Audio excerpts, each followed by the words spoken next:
Hey there everybody, welcome back to the channel. I'm Adam, thanks for hanging out with me again today. And today's a special day. It's my birthday. Turned 47. Yeah, 47. I'm old, or getting there at least. You know, I know a lot of you guys will give me crap in the comments because you're probably a year or two older, but man, time is flying. I get older and older and the time just goes by so much quicker. But anyway, not what today's video is about. Well, a little bit. So today, my wife gave me my birthday present, which I know she had gotten weeks ago, and I've been kind of trying to pry it out of her hands, but she was smart. She gave it to my mom to hold on to. So I've had to wait for my birthday. So what did she get me? She got me a tank, and hopefully this one will actually work. I have had terrible luck with tanks, but they were tiny tanks, and this is a much bigger one, and by a company that makes pretty good tanks from what I've seen. So this is a Heng Long US M41 A3 Walker Bulldog. And real quick, before we open this up, I want to just run through some stuff that I looked up, so please don't think I'm some tank expert or anything. This is Wikipedia here. So this was mainly built by the Cadillac Corporation between 1951 and 1954. In that time, they built almost 5,500. 5,467 units were built. They were mainly built for reconnaissance missions, infantry support, and they also were used in some rapid airborne deployments. So originally it was going to be termed the Little Bulldog, but in 1950, General Walton Walker was killed in a Jeep accident, and they named it the Walker Bulldog after him. So some quick stats on it. The tank itself weighs 23.5 tons. So not, you know, an agile little thing, but nowhere near as heavy as a lot of the tanks in that era. I know some of the tanks being built in that era, and a little bit before that, you know, they were upwards of, 40, 50 ton tanks. So kind of lean and mean compared to some of the bigger boys from, the 40s. It was a little over 19 foot long, 19 foot 1 inch, which is 5.81 meters, 10 foot 6 inches wide, which is 3.19 meters, 8 foot 11 inches tall, so just under 9 foot, and 2.72 meters. Ran a 4-man crew. It had a 76 millimeter cannon on it, which the tank would actually hold up to 65 rounds.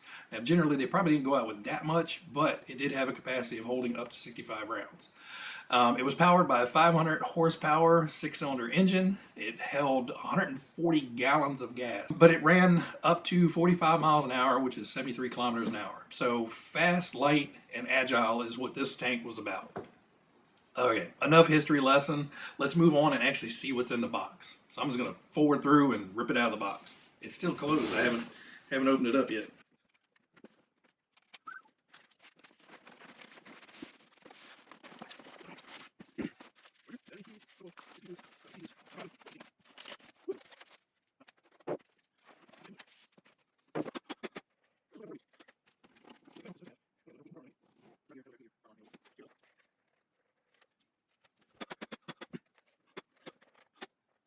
Alright, so we have it out of the box. Now, I haven't put anything together. I just want to show you what comes in the box real quick. So, one, you have a pre-finished tank. So, it's pre-painted. It has a nice, olive drab, which it's supposed to be. The mufflers back here are painted in silver. The road wheels are pre-painted. Now, the tracks are silver, and the rear drive gear is silver because this is the Pro Grade version. So, they have evidently 4 different versions. They have a standard edition, they have a upgrade edition, the upgrade edition MS, and the professional edition. So I haven't seen any of the standards. They all seem to be like the base grade is the upgrade. The base version is the upgrade version that has the metal gearbox, and then you have the upgrade MS version, which has the steel drive wheels and tracks, and then the Pro, which is supposed to have the gearbox with the steel gears, the metal tracks, the metal wheels, metal rocker arms, and the metal main wheel. Mine looks like it has plastic. Yeah, all the road wheels feel plastic. The upper carrier wheels are plastic. The front wheel is plastic. Right now, the only thing I'm seeing is the tracks and the rear drive sprocket are metal. I thought all the road wheels were supposed to be metal as well. The Suspension arms are metal, but you know, I think the tracks are the main thing. If you're going to run it on a lot of off-road surfaces, you want the metal tracks because the plastic ones do have a tendency to pop apart if you run them on a really hard surface. And of course, drive gear, you know, that's going to wear out quickly if it's plastic with metal tracks. So you want it to have the metal drive gear. I do love there is enough slack in the tracks that it has the perfect amount of slump over top of the guide wheels up top. Nice suspension, you know, all the wheels work individually on the suspension, so that's really cool.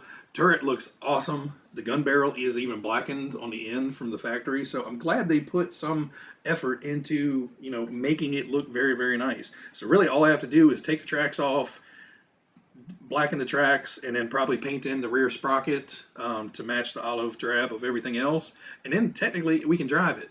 Well, I could drive it now, but we're not going to. So the other things you get in the kit that are all covered in little tiny pieces of styrofoam, but it is very well packaged. You know, this thing is not moving around in that package to where anything is going to get broken or damaged.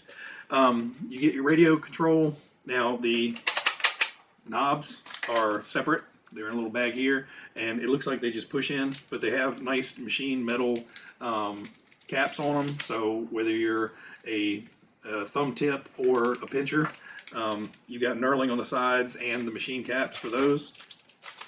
Looks like you get 2 extra links of track, so you can add a link to each side. So I guess if you wanted to have a really worn out look and have it really sloppy, but I think this is the perfect tension on it right now. There's still a lot of travel, so you're going to get that really authentic track slap running around. You get your bottle of smoke oil, whatever this magic stuff is. It's supposed to make the tank smoke a lot. You get a little USB charger for the battery. You also get the battery, which this is an 1800 milliamp, looks like lithium ion battery, so 7.4 pack, 2 cell. You know, you're not going to be running this thing, you know, 80 miles an hour, so this is plenty. Comes with the XT60 plug on it, so that's nice. You can probably run your other packs in here if you have them. You get your BBs, the little plastic BBs. So in order to put the BBs in, you lift this little hatch in here, you just pour your BBs in and they funnel down. Now this thing will actually shoot airsoft pellets, and it's supposed to have like a recoil action and everything else. Now you have another hatch up here, which is for your IR plug. So you have this little IR receiver, which you plug into here, and then there's a little circle up there, which it's magnetically attached to, and you can actually do tank battles with that. It's just me, so I'm just going to be using my imagination. And then you get 2 packages of accessories. You get the road wheel caps, so all the little hubcaps that fit over the road wheels, and looks like grab bars and periscope. Lots of little accessories on this one. And in this one you get all the fuel tanks, grab rails, tools, driver figure, because the captain will sit into the hatch up here, and you get your markings. From what I understand, these markings are basically a vinyl transfer, so it's not a water slide decal or a regular, you know, just peel it off and stick it on type sticker. These you have to kind of cut out and peel off the clear section on the top. The transfer sticks to it, and then you stick that on there, then you peel the clear plastic off of it. But it looks like you get different designations for different things. You get the model number, looks like some running numbers, and then you have whatever 0 through 9 if you want to put, you know, whatever your number is, the stars and everything. So lots of little bits and pieces to put on here. So you get your manual, which I haven't even looked at yet, but I'm sure it goes over everything about the tank and everything, and where to put everything in these little bags. You also get your little target that you can set up. It's just a little cardboard target. You pop out of the frame, stand up, and you can shoot it with airsoft BBs. So that is everything in the box. So what I'm going to do is I'm going to cut this off. I'm going to go ahead and get everything attached to this guy. We're going to make sure it works first, and then I'll get everything attached to it. And then once I have everything attached, I'll bring you guys back so you can see the full tank. We'll start it up, move around the bench, take a shot at you or something like that. We'll see. But, you know, I just want to dig into it. All right, so we have the tank all put together. Now, Putting this together goes pretty easily. Other than some of the little parts are, you know, a little bit hard to push in. So if you're getting this for a smaller kid, you're definitely going to want to sit down with them and help them put all the little bits and pieces on here. Now, again, if you're getting it for a little kid, I don't know if you'd want to put all the little bits and pieces on there. There's little tiny antennas and small little greebly bits that are fine for if you're going to, you know, drive it like it's a scale tank. But if you're just going to run it around and smash into and drive it underneath bushes and cars and stuff like that, you know, there's a lot of stuff you may not want to put on. Just a word to the wise. But I'm really, really pleasantly surprised with this tank. The factory paint job is great. The more I look at it, the more I really appreciate how much effort they put into, you know, making something look so good out of the box. Now, there's going to be little imperfections. You got to snip off a lot of parts off the part trees and put them on, and occasionally you see a little spot here and there where the green under plastic that everything was molded in is showing, and it's no big deal. Get yourself a little Sharpie, probably I'd say a brown Sharpie for something like this, and just touch them, and all those little spots disappear into little dark spots, and it looks fine. It's a super simple way of fixing something. Same thing with the machine gun up here. It's basically pre-painted in black, and you know, it had some little green spots showing through. I just touched them up with a black Sharpie and works great. Now the gun is designed to pop off, and I would recommend popping that off if you're going to run it around. You know, especially if you're playing war games with somebody, you know, just use your imagination and maybe not rip the gun off. But, you know, there's a lot of little tiny little grab handles and everything in here, and it's exactly like the little 35th scale tank that I put together of the model. Everything in here is molded really nice. All the little louver hatches have the correct, you know, clamp downs. All the small little ports are all perfect. All the, you know, the tank tie down points for when they cargo these things in on the flatbed rail cars. They're all molded really nice. Tow hook is on there. I mean, it's just like the real one-to-one tank. And I was even more surprised, like the tools are pre-painted. And, you know, I just figured everything was going to be sprayed matte green and left alone. But the gun is black. The tools have brown handles. The strapping is actually painted in a silver. The sledgehammer has a silver face to it. So they actually did a really great job. And this, I don't even think is on the 35th scale kit I have, but this is basically the interior exhaust. You know, they would be blowing out the smoke and debris and everything from inside the tank and ventilating the inside of the tank, and they basically had a secondary exhaust system for that. I believe that's what it is. It may be something else, but I believe that is for exhausting out the cupola and everything in here when they're firing the shells and stuff like that. They got to get rid of all that nasty, and they just put it back here as a secondary exhaust. And, you know, super fantastic little kit. I'm really impressed with this. Now, one thing I do want to say before we get to turn it on, it is a pain to turn it on the first time. Because it shipped with the turret slightly canted to the left, which covered up the port, the hatch that you have to open up and twist open. So you actually have to pick this hatch up, of course. So the little hatch is spring-loaded, and it works really well to, you know, hide that switch. But the little grab bar for it is over here, and it's spring-loaded over here. So once you put all the little periscope pieces on, it makes it even harder to open that up. But like I said, with the turret was pointed off to the left, the end of the turret was sitting over there, and man, I was fiddling around. I had to take a flathead screwdriver and the end of a dull hobby knife and kind of pry it up so I could get up underneath of it and turn it out of the way. Minor thing. So in order to turn on, like I said, you have your switch up here, and then you turn your radio on. Now, when you turn your radio on, it just beeps, and then you turn the tank on, and nothing happens, which is by design. So once you have it on, you can flip your little hatch closed, and you'll see the lights are blinking. So you have the little front headlight, and you have the rear tail lights. Both of those are blinking. Now, I'm sure you guys have seen a video on this, but those who haven't, I'm going to run through it real quick. There's a little unlock button on here. Now, when you do that, when you press that, it arms the tank, and the tank starts up. That is so cool. You know, worth the price right there just to hear this thing. You have your left stick, which is your turret, down and up, and it only goes so far. You know, it's, you know, within the trajectory of a tank.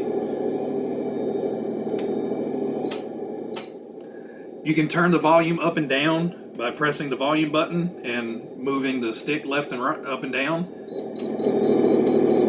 So it's pretty loud. You can mute it, and then on low, you know, you can talk over top of it. This would be great when you have, you know, 2 or 3 of these things in one little area. Having them all up at one time would be really, really loud. Then you have your turret left and right, and it does have a sound when you do it. It's got a noise to it. Now, obviously, you can hear the motor over top of it. Once you turn the volume up, it works really well. Now, you have the smoke. You can turn on and off from the radio. You hit the button, and then a few seconds later, smoke starts coming out. There we go. And it's not an obnoxious amount of smoke. It's not like it's going to run you out of the room. I mean, it's like an idling diesel or gas tank would be. I mean, it's a little bit much, I guess, probably for a gas, but it is so cool. And then your right stick is forwards and backwards. You know, straight forward, straight back is forwards and backwards. And then left and right is going to turn you around in a circle. And then it's fully proportional, so any amount of turning. So you can be going forward and just barely move it to the right, and it's going to start cranking to the right. But when you move it, the engine revs up and everything.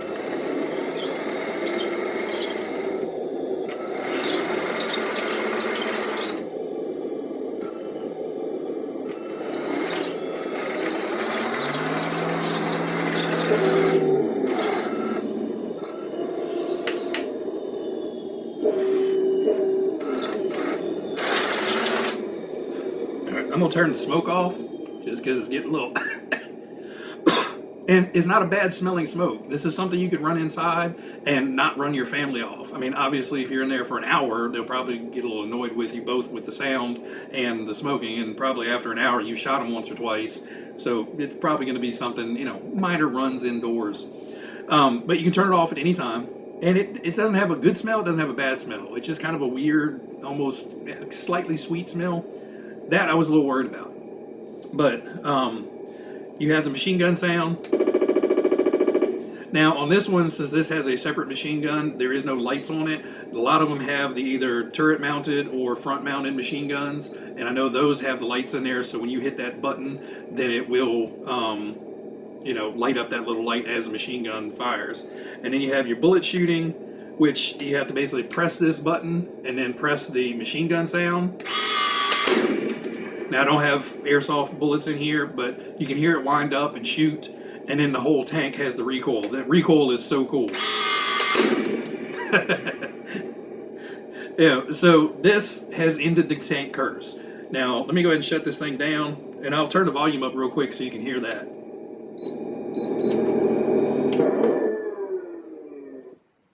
The startup and shutdown is so cool.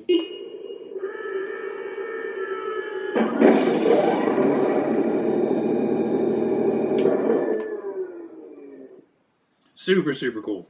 Now, I just broke my own rule, so I have to start it back up.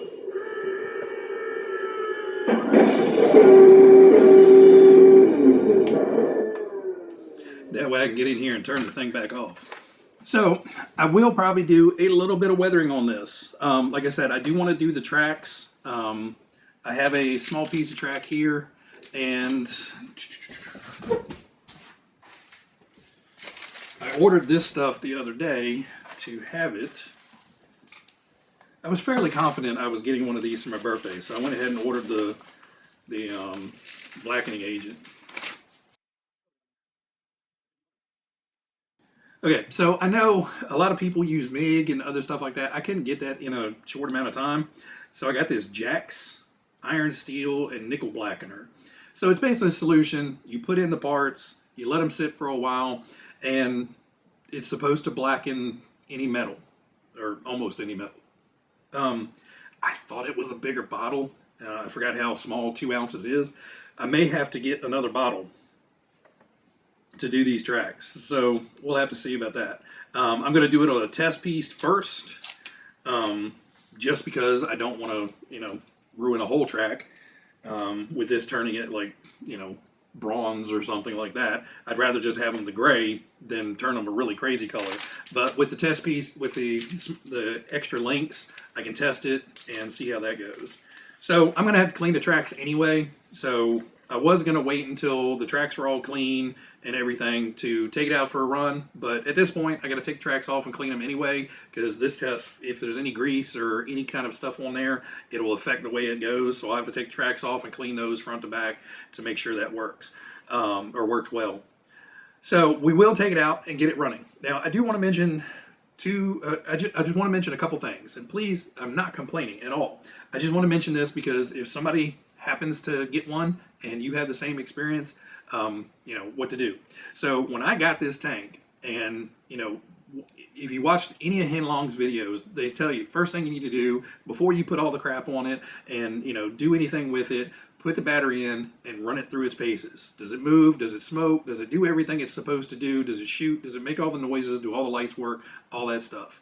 So first thing I did, I grabbed the battery, stuck it in, and turned my radio on. Fought for 5 minutes and getting into the switch because, you know, turret was turned the wrong way. Turned it on, nothing happened. And then I turned the switch in the other way, and nothing happened. And I'm like, I know I've seen a dozen videos of this. Why isn't it working? You know, you turn that on, the lights blink, and, you know, you hit arm, and it runs. Well, the lights weren't even turning on, no matter which way I put the switch, and I was like, oh, Lord. So I flipped the tank over, took the battery out of it, and tested the battery, and had nothing. I have the little, you know, I'm sure everybody that has LiPos has one of the little cell checkers. I plugged it into the cell checker and nothing. It didn't beep, no voltage, no nothing. Okay, it's a $3 cell checker. Maybe this thing stopped working. Maybe I plugged it in the wrong way the last time I used it and fried it. No big deal. So I got out the manual cell checker, my voltmeter, and 0.00 volts. That wasn't good. So I said, hey, what the hell? Let's stick it on the charger, see what happens. And if you ever do that, stay with it the entire time. It's not normal for these things to be down to 0 volts. And I really don't technically trust the battery very much now. It's two 18650s. They're fairly safe. I'm going to monitor this, but I am going to keep this in a fireproof bag in a separate can full of sand, buried. I'm not burning down my garage because of a $8 battery. But if it tests out, if it holds a charge, if everything goes well, you know, nothing happens, I'll finish charging it. I didn't fully charge it, but I will finish charging it. I'll put it on my balance charger, make sure both cells are equal. I'll monitor it again, and after that, then I'll probably have some trust in it. But, you know, for an $8 battery, I'd assume not trust it for a while. Throw it away if need be, get another one. But, you know, I don't mess around with lithium batteries. If you guys know how I store mine, you know, I don't mess around with them. But just, I was not expecting the charger to charge it. This is the cheap little charger that it comes with, the little USB charger. Plugged it in, and in about 30 minutes or 40 minutes or so, while I was putting all the stuff on it, it charged up. So, the reason I was able to, you know, test it out and feel confident with putting all the stuff on there and not immediately going calling Heng Long is I actually got 2 tanks for my birthday. So my wife bought me this one and my mom bought me another one. The other one you'll see its video on.